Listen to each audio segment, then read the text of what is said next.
orang yang kala itu dihotel oleh 12 orang. Pengakuan Aibtu FN yang tembak dan tikam debt collector ternyata dihadang 12 orang, berusaha lindungi keluarga.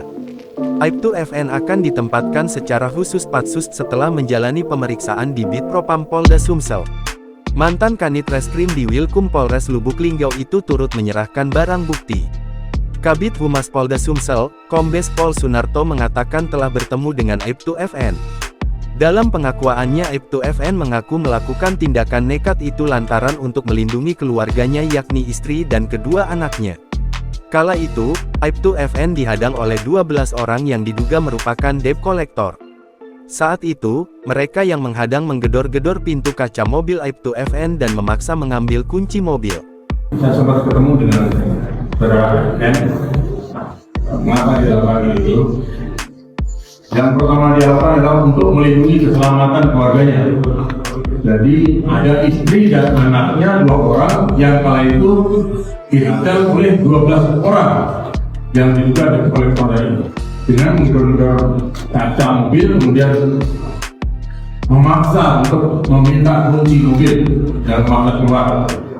Sehingga kemudian ada upaya untuk melindungi keluarga dari yang bersangkutan. Sementara itu Kabid Propam Polda Sumsel, Kombes Pol Agus Halimudin mengatakan Aibtu FN diperiksa karena melanggar kode etik kelembagaan dan etika di masyarakat.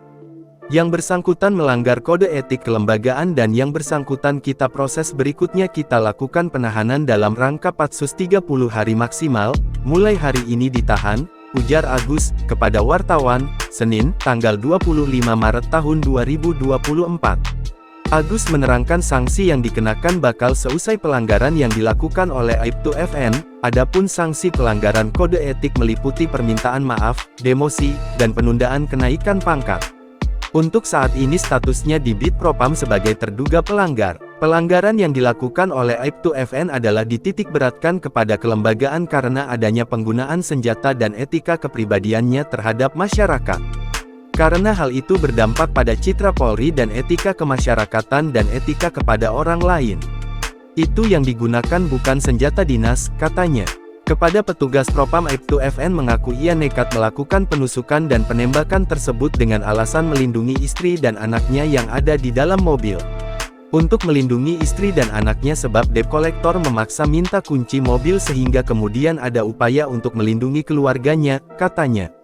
Selain itu, diketahui mobil Avanza warna putih yang dikendarai oleh Aibtu FN dengan nopol B1919 DTT adalah plat bodong. Di Reskrimum Polda Sumsel, Kombes Pol M. Anwar Reksowijojo membenarkan jika plat yang digunakan oleh mobil tersebut adalah bodong alias palsu. Download Tribun X sekarang, menghadirkan lokal menjadi Indonesia.